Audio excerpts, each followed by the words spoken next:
तो हेलो साथियों, नमस्कार। स्वागत है आपका अपने चैनल सक्सेस जंक्शन एक कदम सफलता की ओर में।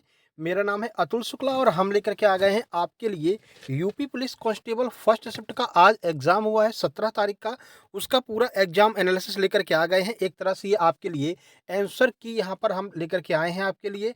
हर एक प्रश्न के बारे में आपको जानकारी देते हुए आगे बढ़ेंगे। साथ ही साथ में आपको ये भी बताएंगे कि कौन-कौन से ऐसे प्रश्न हैं जो डायरेक्ट हमारी पीडीएफ से पूछे गए हैं। जिन लोगों ने पीडीएफ मंगा ली थी उनको बहुत बड़ा यहाँ पर फ़ायदा देखने को मिला है। करंट अफ़ेयर का ऐसा एक भी प्रश्न नहीं है जो हमारी पीडीएफ से बाहर गया हो। साथ ही साथ में जो एक्स्ट्रा फैक्ट हमने कराए थे, उन एक्स्ट्रा फैक्ट से भी डायरेक्ट प्रश्न आपका पूछा गया है। तो चलिए शुरू करते हैं। सबसे पहले हम यहाँ पर जीके, जीएस और करंट अफ़ेयर से शुरू करने वाले हैं और आज का पहला प्रश्न है, देख लीजिए 122 नंबर का। पहला प्रश्न है, निम्नलिखित में से किस राज्य के कुछ हिस्सों में 400 साल पहले नहर सिंचाई की एक स्थानीय प्रणाली विकसित हुई थी जिसे कुल्ल कहा जाता था। थोड़ा-सा घुमाया है प्रश्न को, लेकिन सीधे आपसे पूछा है कि कुल्ल जो है वो कहाँ की सिंचाई प्रणाली है, तो सही आंसर आपका हिमाचल प्रदेश हो जाएगा। हिमाचल प्रदेश में कुल्ल जो है वो सिंचाई की एक प्रणाली होती है, ठीक है? अगला प्रश्न देख लेते हैं, देखिए अगला प्रश्न 123 नंबर का है। भारत में जनगणना संगठन के लिए सर्वोच्च पद कौन-सा है? तो इसका सीधे आंसर हो जाएगा महारजिस्ट्रार और जनगणना आयुक्त जो है वो भारत में जनगणना के लिए सर्वोच्च पद होता है, ठीक है? चलिए आगे बढ़ते हैं। अगला देखिए, अगला है कुमार संभवम निम्नलिखित में से किस लेखक की साहित्यिक कृति है? कल ही हमने आपको ये पीडीएफ दी थी, कल ही एक वीडियो बनाया था लेखक एवं उनकी पुस्तकें, उसमें यह प्रश्न हमने आपको बताया था कि भाई कुमार संभवम हो गया और जो कालिदास की प्रमुख रचनाएँ हैं, अभिज्ञान शाकुंतलम है, ये सारी रचनाएँ कालिदास की हैं। तो ये जो आंसर आपका हो जाएगा आंसर नंबर बी, कालिदास की रचना है कुमार संभवम। आगे बढ़ते हैं, देखिए अगला प्रश्न है, विश्व पुस्तक दिवस निम्नलिखित में से किस दिन मनाया जाता है? तो सही आंसर आपका इसका 23 अप्रैल हो जाएगा। 23 अप्रैल के दिन विश्व पुस्तक दिवस मनाया जाता है।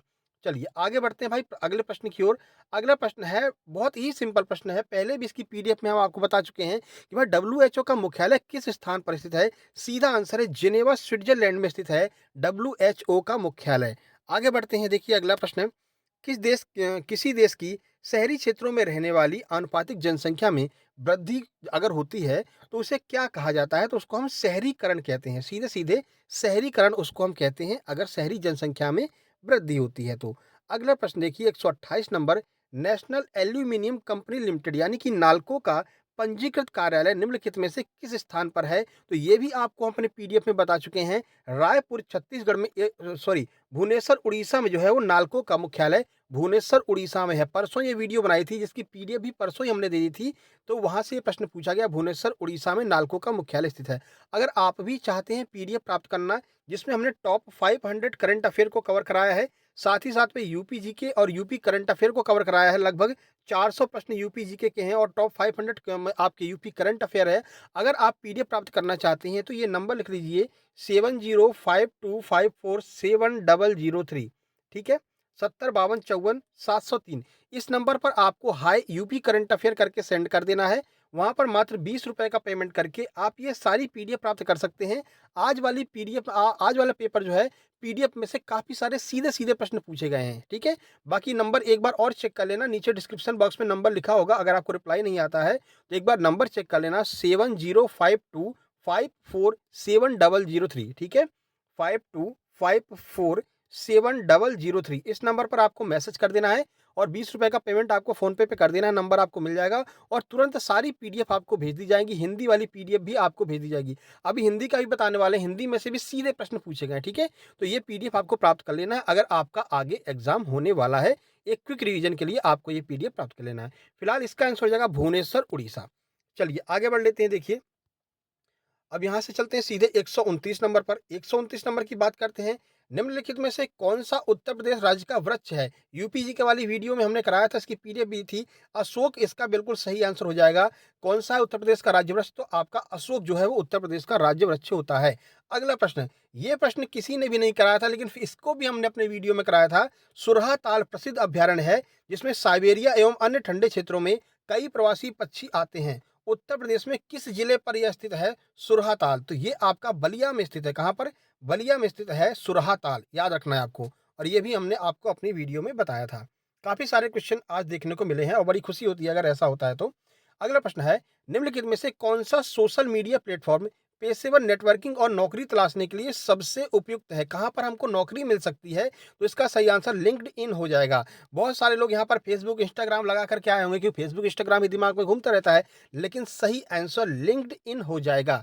ठीक है, वीडियो को लाइक और चैनल को सब्सक्राइब कर लेना, क्योंकि ठीक इसी तरह से हम आपका एसएससी जीडी का भी एग्जाम एनालिसिस करवाने वाले हैं।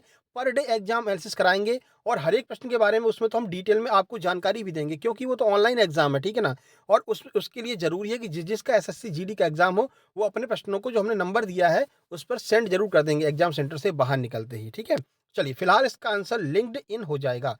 अगला प्रश्न है, उत्तर प्रदेश में स्थित भदोही निम्नलिखित में से किस कला के लिए प्रसिद्ध है? ये परसों वाली वीडियो है यूपीजीके की, परसों डाली वीडियो नंबर 6, उसमें ये प्रश्न हमने कराया था आपको। ये कालीन बुनाई के लिए प्रसिद्ध, हमने कहा भी था भाई कालीन भैया कहाँ के हैं, तो भदोही के मान के आपको चलना है।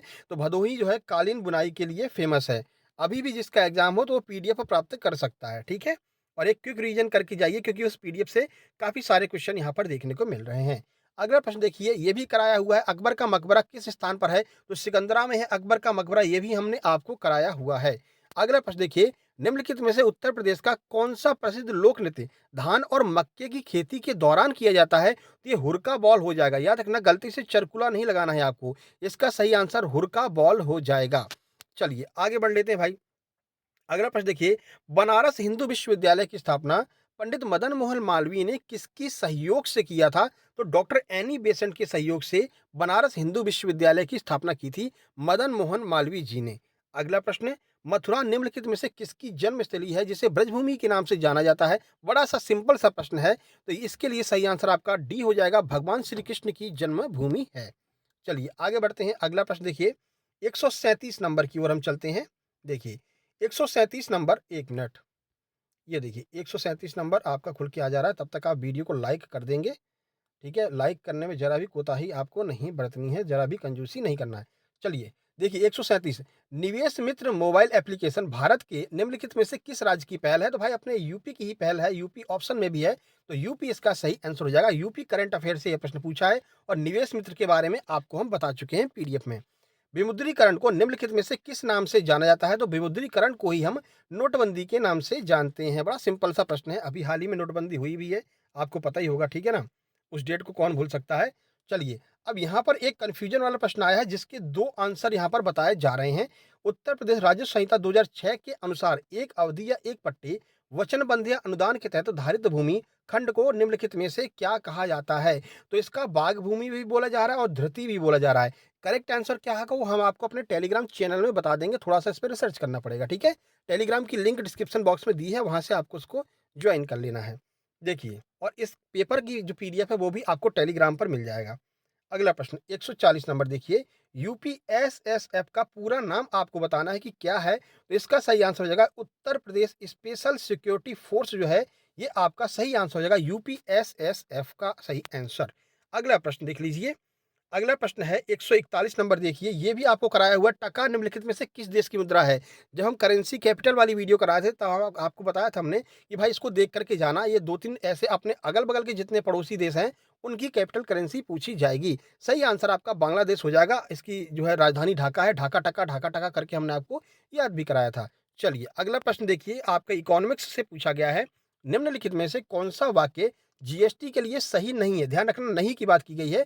इसके लिए आपका हो जाएगा, जीएसटी इनपुट टैक्स क्रेडिट या मूल्य के घटाव के लाभ के साथ एक ही दर पर वस्तुओं और सेवाओं दोनों पर व्यापक उगाही और वसूली है। यही आपका गलत हो जाएगा, ये जीएसटी के बारे में बिल्कुल गलत है। ठीक है, आगे बढ़ते हैं। प्रश्न नंबर 143 देख लेते हैं। ईमेल में भरोसेमंद स्रोत बनकर दुर्भावनापूर्ण कारणों के लिए संवेदनशील जानकारी जैसे user name, password, credit card, इन सब की जानकारी प्राप्त करने के लिए जो प्रयास किया जाता है उसको हम क्या कहते हैं? तो भाई इसको हम फिशिंग कहते हैं। याद रखना, इसको हम फिशिंग कहते हैं। ऑप्शन नंबर सी बिल्कुल इसका सही आंसर हो जाएगा। आपको कमेंट बॉक्स में कमेंट करके ये भी बताना भाई कितने क्वेश्चन आपके सही हुए हैं, कितना आपका नंबर यहाँ पर बन रहा है। अगला प्रश्न देख लीजिए 144, हाल ही में श्री अमित शाह ने निम्नलिखित में से किस स्थान पर नेशनल कोऑपरेटिव डेयरी फेडरेशन की के मुख्यालय की आधारशिला रखी है? तो ये आनंद गुजरात में यहाँ पर अमित शाह जी के द्वारा ये रखी गई है नींव थी। ठीक है, चलिए अगला प्रश्न है 145 नंबर, निम्नलिखित में से कौन सा पुरस्कार सहकारी और दुग्ध उत्पादक कंपनियों को आगे बढ़ने और प्रतिस्पर्धी भावना को पैदा करने के लिए जो है दिया जाता है। तो ये भी अपनी पीडीएफ से फँसा है।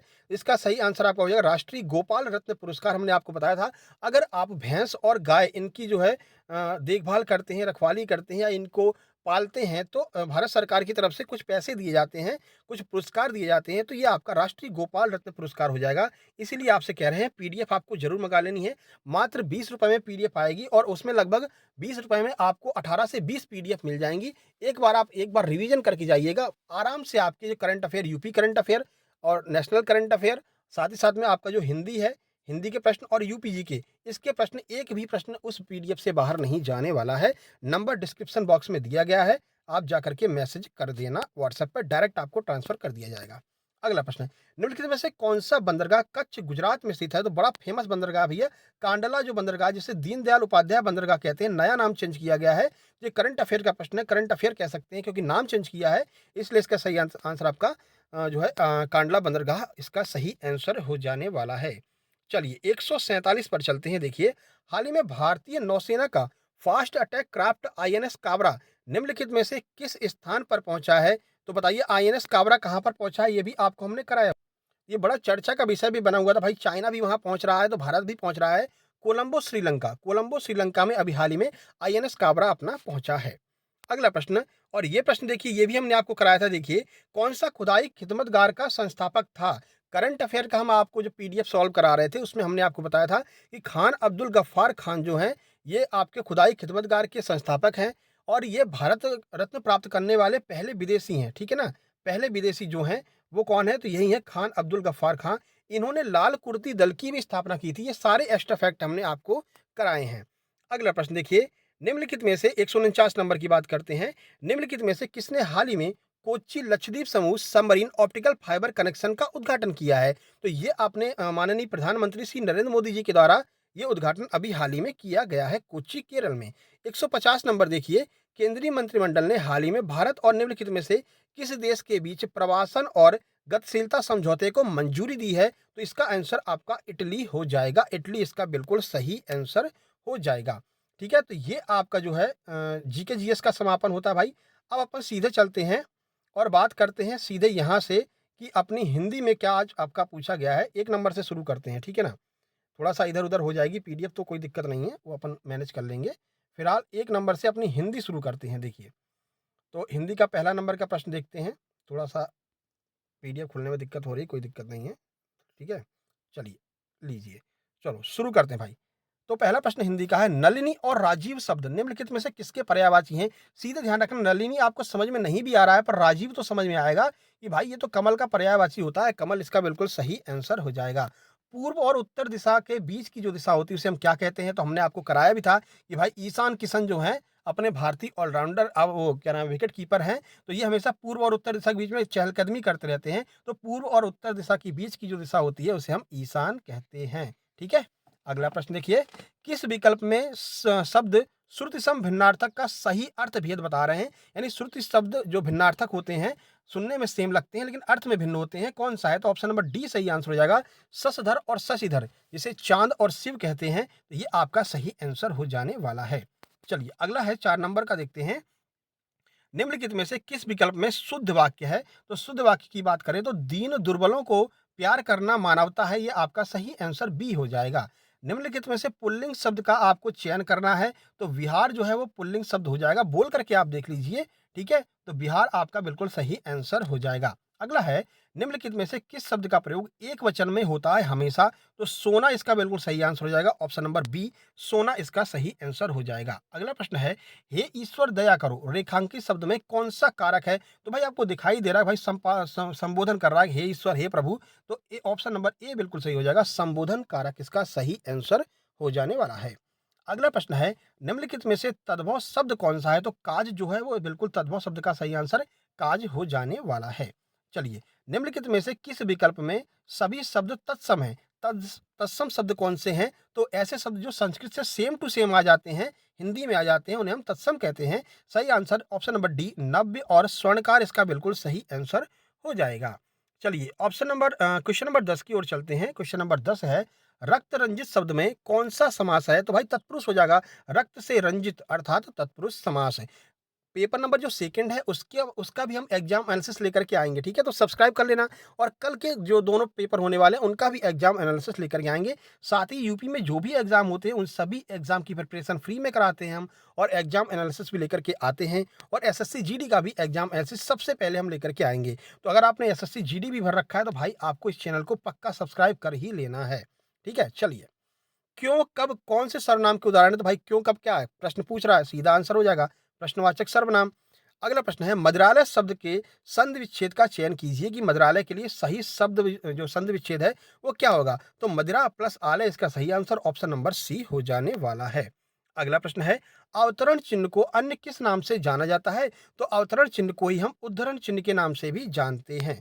प्रश्न नंबर 14, सतसई शब्द में किस प्रकार के संख्या बोधक का विशेषण है? तो ये आपका समुच्चय हो जाएगा। आपने सुना भी होगा, सतसैया के दोहे जो नाविक के तीर, देखने में छोटे लगे और घाव करे गंभीर। तो गंभीर जैसा घाव कर दिया भाई, समुच्चयवाचक इसका सही आंसर हो जाने वाला है। प्रश्न नंबर 15 देखिए, राधा ने पायल से चिट्ठी लिखवाई। तो राधा ने क्या कहा? पायल को प्रेरणा दी है कि आप हमारी चिट्ठी लिख दीजिए। तो प्रेरणा अर्थक इसकी सही आंसर ऑप्शन नंबर ए, प्रेरणार्थक क्रिया सही आंसर हो जाएगा। चिल्लाहट में कौन सा प्रत्यय है? तो इसमें तो सीधे दिखाई दे रहा आहट प्रत्यय है। चिल्ल प्लस आहट चिल्लाहट हो जाएगा, ठीक है। अभिभाषण में कौन सा उपसर्ग है?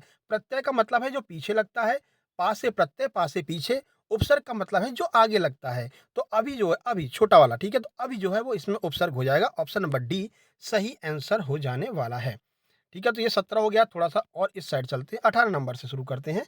लास्ट का जो है वो शुरू में देख लेंगे, ठीक है। चलिए 18 नंबर देख लीजिए। क्वेश्चन नंबर 18 है, तिल का ताड़ बनाना। बहुत से लोग होते हैं, जैसे मान लीजिए गलती से आपका सिलेक्शन नहीं होता है या एक आध दो क्वेश्चन गलत हो जाता है, ठीक है। तो बाहर वाले जो बाहर निकलते हैं आप, तो लोग कहते हैं अरे ये क्या कर दिया तुमने, ऐसा कर दिया वैसा कर दिया, तिल का ताड़ बना दिया। भाई एक ही क्वेश्चन तो गलत हुआ है, कोई दिक्कत थोड़ी, बाकी तो हम सही करके आए हैं। लेकिन नहीं, उन्हें तिल का ताड़ बनाना रहता है, ठीक है। चलिए क्वेश्चन नंबर 8। तो क्वेश्चन नंबर 18 है आपका, तिल का ताड़ बनाना मुहावरे का सही अर्थ बता दीजिए। तो सही अर्थ हो जाएगा, साधारण बात को बढ़ा चढ़ा करके, है ना, कि थोड़ी सी गलती हो गई है, अब उसको बढ़ा चढ़ा करके हंगामा खड़ा कर रहे हैं, ठीक है ना। तो ये आपका आंसर ऑप्शन नंबर ए हो जाएगा। अगला प्रश्न है, परोक्ष का विलोम शब्द क्या है? तो परोक्ष का विलोम शब्द यहाँ पर आपको दो दिखाई दे रहा है, एक तो अपरोक्ष और एक प्रत्यक्ष। लेकिन अपरोक्ष नहीं रहेगा, अगर प्रत्यक्ष दिया हुआ तो प्रत्यक्ष ही सही आंसर होगा, होगा आपका अपरोक्ष सही आंसर नहीं होगा। अगला प्रश्न है 19 देखिए, चमड़ी जाए पर दमड़ी न जाए, लोकोक्ति का अर्थ निम्नलिखित में से क्या होगा? तो देखिए इसका आंसर देख लेते हैं। तो इसका सही आंसर हो जाएगा अत्यधिक कंजूस होना। बहुत ज़्यादा जो कंजूस होता है वो कहता है भैया चमड़ी चली जाए, मैं पैसा नहीं जाना चाहिए, ठीक है ना? पैसा खर्च नहीं होना चाहिए, ठीक है? तो अत्यधिक कंजूस हो जाएगा। ये मत लगा देना जान चली जाए, ऐसा कुछ नहीं है, ठीक है? अत्यधिक कंजूस इसका सही आंसर हो जाएगा। क्रोध जो है वो किस रस का स्थायी भाव होता है? तो आपको पता है रौद्र रस का स्थायी भाव होता है क्रोध, ठीक है? चलिए आगे बढ़ते हैं। एक आपने सुना भी होगा, श्री कृष्ण के सुन वचन, अर्जुन क्रोध से जलने लगे, ठीक है? तो ये वाला जो उदाहरण है वो रौद्र रस का उदाहरण है, ठीक है? अगला प्रश्न है, सोरठा के द्वितीय और चतुर्थ चरण में कुल कितनी मात्राएं होती हैं दूसरे और चतुर्थ में? तो 13 मात्राएं जो हैं वो दूसरे और चौथे चरण में होती हैं, याद रखना है, ठीक है। निम्नलिखित में से किस अलंकार में समान धर्म का होना अनिवार्य है? तो समान धर्म का होना किस आपके अलंकार में अनिवार्य होता है? तो उपमा जो है इसका सही आंसर हो जाएगा, ऑप्शन नंबर डी, उपमा अलंकार में ये अनिवार्य है। अगला प्रश्न है, निम्नलिखित में से भाग शब्द का अनेकार्थी शब्द किस विकल्प में नहीं है? मतलब कि इसमें से कौन सा ऐसा जिसका अर्थ भाग नहीं होता है? तो ब्याज इसका बिल्कुल सही आंसर हो जाएगा, ब्याज, ऑप्शन नंबर डी, ब्याज, इसका अर्थ भाग नहीं होता है। अगला देखिए, वह बाजार जा चुका है, किस वाक्य इसका काल पहचाना है? तो चुका है, चुकी है आ रहा भाई, तो आसन्न भूतकाल हो जाएगा, इसको हम पूर्ण वर्तमान काल भी कहते हैं, ऑप्शन नंबर ए सही आंसर हो जाएगा। राम अभी सोएगा, बताइए इसका क्या आंसर होने वाला है? राम अभी सोएगा, ये कर्तवाच्य हो जाएगा, कौन सा? कर्तवाच्य इसका सही आंसर हो जाएगा। चलिए भाई 27 नंबर आपके सामने बड़ा सा एक पैराग्राफ दिया हुआ है, समय निकाल करके आपको पढ़ना था और इसका सही आंसर बताना था। आंसर हम आपको बता दे रहे हैं भाई, आप इसको पढ़ लेना घर जा करके। देखिए, उपयुक्त शीर्षक आपको बताना है कि इसका शीर्षक क्या होगा। तो इसका शीर्षक हो जाएगा भारतीय लेखकों की दुर्दशा, ऑप्शन नंबर ए सही आंसर हो जाएगा। भारतीय लेखकों की किस्मत खराब है, क्यों? अब इसमें से आपको बताना है कि क्यों उनकी किस्मत खराब है। तो देख लेते हैं इसका आंसर क्या हो जाएगा। देखिए, उनकी जो पुस्तकें हैं, जो भारतीय लेखक हैं, उनकी पुस्तकों को यहाँ के लोग गर्व योग्य नहीं मानते। मतलब ये नहीं मानते भाई, इन्होंने अगर लिखा है तो भाई हमारे लिए गर्व की बात है। ऐसा आपको यहाँ पर पैराग्राफ में बताया गया है। तो ऑप्शन नंबर ए इसका सही आंसर हो जाएगा, ठीक है। 28 उसके बाद में, चलिए ये तो हो ही गया, ये तो अपन करा चुके हैं, ठीक है। और 1 मिनट ये आपका एक जीके वाला रह गया है पोर्शन, है ना? ये जीके वाला पोर्शन रह गया है। चलिए इसको यहीं निपटा लेते हैं, उसके बाद आगे बढ़ते हैं। हिंदी का भी थोड़ा-सा रह गया, एक एक पेज रह गया, उसको आगे देख लेंगे। यानी आपका हम हिंदी और जीके ये दोनों आज कवर करा दे रहे हैं, ठीक है? थोड़ी देर बाद आपको मैथ और रीज़निंग का भी लेकर के आएँगे, परेशान नहीं होना है आपको। चलिए देख लेते हैं। क्या है, पेपर जो है वो एकदम सीक्वेंस में नहीं भेजा गया है, तो जैसा आया था वैसे ही हम आपके लिए लेकर के आ गए हैं। देखिए, श्वेत प्रकाश जो है वो कितने रंगों से मिलकर के बना होता है? तो भाई श्वेत प्रकाश 7 रंगों से मिलकर बनता है। विबग्योर आपने सुना भी होगा, बेजानी हपी नाला भी सुना होगा, तो 7 रंगों से मिलकर के श्वेत प्रकाश जो होता है वो बना रहता है। जब प्रिज्म में से अपन गुजारते हैं तो ये 7 रंगों में बँट जाता है, सुना भी होगा आपने, ठीक है? तो यही आपका विबग्योर होता है, ऊपर वॉयलेट होता है, नीचे रेड होता है, ठीक है? इतना भी डिटेल बता दिया, आप देख लेना, कल इससे रिलेटेड और प्रश्न पूछा जा सकता है। ग्रेट बैरियर रीफ निम्नलिखित में से किस देश के तट पर स्थित है? तो ये आपका ऑस्ट्रेलिया में है, ग्रेट बैरियर रीफ। अगला प्रश्न देखिए, निम्नलिखित में से कौन 1946 में भारत की संविधान सभा के अध्यक्ष कौन बने थे? 1946 में डॉक्टर राजेंद्र प्रसाद जो है वो अध्यक्ष बने थे। अगला देखिए, प्रयाग प्रशस्ति की रचना निम्नलिखित में से किसके द्वारा संस्कृत में की गई है? तो ये इसका आपका आंसर हरिसेन हो जाएगा, इसका सही आंसर हरिसेन हो जाएगा। अगला प्रश्न देखिए, सिंपल सा प्रश्न है, निम्नलिखित में से कौन सी भारत के पूर्वी तट पर स्थित खारे पानी की सबसे बड़ी लैगून झील है? तो खारे पानी की सबसे बड़ी लैगून झील चिल्का झील है, ये भी आपको याद रखना है। चलिए अगला प्रश्न देखिए। अगला प्रश्न ये रहा, बेलाडीला की पहाड़ी बैल के कुबड़ की तरह दिखती हैं। पहाड़ियों की यह श्रृंखला भारत के किस राज्य में स्थित है? तो ये बेलाडीला की पहाड़ियाँ आपके छत्तीसगढ़ में स्थित हैं। अगला है, निम्नलिखित में से किसके द्वारा निर्मित समुद्र में एक संकीर्ण चैनल के द्वारा भारत और श्रीलंका को अलग किया जाता है? ये प्रश्न हमने आपको कराया था, पीडीएफ में भी अटैच है ये प्रश्न, आपको देख लेना है। सही आंसर आपका हो जाएगा पाक जल डमरूबंध। पाक नाम से कंफ्यूज नहीं होना कि पाकिस्तान के बीच में तो नहीं है, नहीं। पाकिस्तान के बीच में रेड क्लिफ रेखा है, चाइना के बीच में मैकमोहन रेखा है, और भारत और श्रीलंका के बीच में पाक जल डमरू मध्य है, ठीक है? चलिए आगे बढ़ लेते हैं। देखिए, सोनपुर पशु मेला ये आपके सीधे लूसेंट से पूछ लिया गया है। सोनपुर पशु मेला हर साल भारत के किस राज्य में लगता है? सीधा-सीधा प्रश्न पूछा गया है। तो सोनपुर बिहार, सीधे ही हमने आपको याद कराया था, सोनपुर मेला कहाँ लगता है? बिहार में लगता है। अंगूर की खेती को क्या कहते हैं? सिंपल सा प्रश्न है, अंगूर की खेती को विटीकल्चर कहते हैं। तो ये जीके जीएस भी पूरा हो गया आपका, हिंदी भी पूरा हो गया, ठीक है? अब हिंदी का एक पेज रह गया है, तो चलिए वो रह गया जो पेज वो बिल्कुल स्टार्टिंग में है, उसको भी देख लेते हैं। ये रहा आपका हिंदी का जो एक पेज आपका रह गया था, कुछ प्रश्न हिंदी के रह गए थे, वो वाला आपका यहाँ पर है, देख लीजिए। कौन सा था? वही जो पैराग्राफ छूटा हुआ है ना, पैराग्राफ वाला ही है ये, ठीक है? चलिए देख लेते हैं। ये देखिए, अगला प्रश्न देख लीजिए। अगला प्रश्न है, भारतीय भाषाओं के साहित्य के प्रति समाज के किस वर्ग में अरुचि की भावना है? तो जो सुशिक्षित लोग हैं ना, जो पढ़े लिखे लोग हैं, वो लोग भारतीय भाषाओं की मतलब एक तरह से अरुचि की भावना रहती है कि भारतीय भाषाओं में उतना वो नहीं करते हैं, इंटरेस्ट नहीं रखते हैं। तो सुशिक्षित लोग, सही आंसर ऑप्शन नंबर डी हो जाएगा। भारतीय भाषाओं के लेखक अमेरिकी, यूरोपीय तथा चीनी, बर्मा, जापान के लेखकों से भी हीन हैं। क्यों? ऐसा क्यों होता है? क्योंकि उनके साहित्य को भारत के सुशिक्षित लोग जो है वो पढ़ते नहीं हैं। जो भी पढ़े लिखे लोग हैं, जो शिक्षित लोग हैं, वो उनके साहित्य को नहीं पढ़ते हैं। इसलिए पैराग्राफ में बताया गया है कि ये जो हैं, वो इन देशों के लेखकों से भी हीन भावना रखते हैं। अगला है, भारत का सुशिक्षित समाज कौन-सा साहित्य पढ़ कर के संतुष्ट हो जाता है? तो भाई इसमें बताया गया कि अंग्रेजी के साहित्य को बहुत ध्यान से पढ़ते हैं, अंग्रेज बनना चाहते हैं, ठीक है ना? चलिए, अगला देखिए। निम्नलिखित में से कौन-सी भाषा पश्चिमी हिंदी से संबंध रखती है? तो बांग्रू इसका सही आंसर हो जाएगा। बांग्रू जो है पश्चिमी हिंदी से संबंधित है। निम्नलिखित में से नहीं कौन से प्रकार के रीतिवाचक क्रिया विशेषण है? जहां भी नहीं आ जाए समझ लीजिए निषेधवाचक की बात की जा रही है। ऑप्शन नंबर ए सही आंसर हो जाएगा। निम्नलिखित में से समुद्र शब्द का पर्यायवाची शब्द कौन सा है? तो रत्नाकर, रत्न कहाँ पाए जाते हैं? समुद्र के अंदर आपको मणि, माणिक्य वगैरह मिलते हैं। तो समुद्र का एक जो पर्यायवाची है वो रत्नाकर भी होता है।